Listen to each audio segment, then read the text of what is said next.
जी chef में खुशामदीद। आज मैं आपके लिए लेकर आई हूँ गर्मियों का बहुत ही खास तोहफा, यानी कि आज हम बनाएंगे इमली और आलू बहारे का शरबत, जिसे आप एक बार बनाकर लंबे अरसे तक स्टोर कर सकते हैं। जिगर और मैदे के मरीजों के लिए ये बेहद मुफीद शरबत है।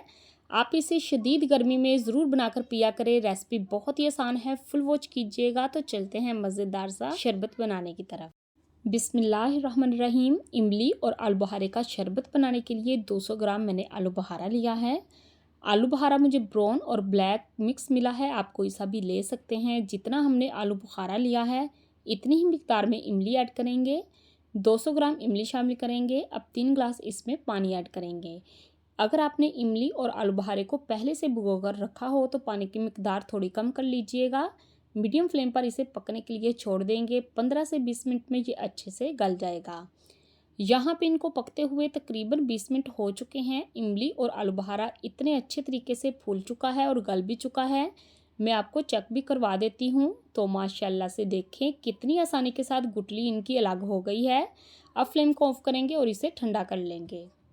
जैसे ही ये ठंडा हो जाए तो इसे हाथों की मदद से मसल ले और गुठलियों पे जितना गोदा है वो अलग कर ले। हमें सिर्फ इसका पल्प चाहिए। इस पल्प को स्टेन करना है। स्टेन करने से पहले गुठलियों को पल्प से निकाल लेंगे। अच्छे तरीके से निचोड़ कर निकालिएगा। पल्प गुठलियों के साथ नहीं रहना चाहिए। तो अब हम इसे स्टेन कर लेते हैं। पल्प काफ़ी गाढ़ा है। स्पैचुला की मदद से हिलाते जुलाते इसे स्टेन कर लीजिएगा। अब लास्ट में थोड़ा सा पानी डालकर इसमें से बचा हुआ पल्प भी निकाल लेंगे। स्टेनर में जो मोटे ज़रात हैं इनको वेस्ट कर देंगे। तो माशाल्लाह साफ़ सुथरा पल्प हमारे पास आ चुका है। अब इस पल्प को कढ़ाई में डालेंगे। ये काफ़ी गाढ़ा है तो 1 कप इसमें पानी ऐड करेंगे और 800 ग्राम इसमें चीनी शामिल करेंगे। इमली और आलू बहारा 400 ग्राम था तो चीनी इसमें डबल मिकदार में जाएगी। साथ ही में 1 खाने का चम्मच सफ़ेद नमक डाल दें। अगर आपके पास काला नमक हो तो 1 छोटा चम्मच सफ़ेद नमक और 1 छोटा चम्मच काला नमक डाल दीजिए। अब हाई फ्लेम पर इसकी पकाई करेंगे। ये जो जाग इसके ऊपर आ रही है इसे साथ साथ उतारते जाइएगा ताकि शरबत हमारा साफ़ सुथरा बने। इसका हमने 1 या 2 तार का शीरा नहीं बनाना, बल्कि हमने इसे इतना पकाना है कि ये चिपचिपा सा हो जाए, यानी कि जब हम इसे चेक करें तो हमें ये ऑयली सा लगे तो बस ठीक है। फ्लेम को ऑफ करेंगे और इसे ठंडा कर लेंगे। जब ठंडा हो जाए तो बोतलों में भर लें और फ्रिज में रख कर आप इसे लंबे अरसे तक स्टोर कर सकते हैं।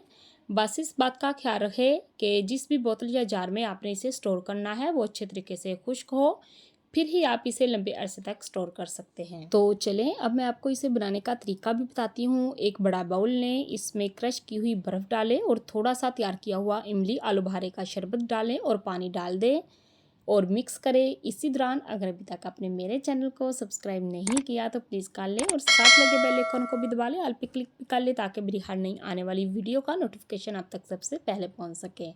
तो लीजिए मज़ेदार सा ठंडा ठार इमली और आलू बहारे का शरबत तैयार है। गिलासों में डालें और सर्व करें। वीडियो अच्छी लगे तो इसे लाइक कीजिए, ज़्यादा से ज़्यादा इसे शेयर कीजिए ताकि ये आसान सी और मज़ेदार सी रेसिपी हर किसी के पास आसानी से पहुँच सके।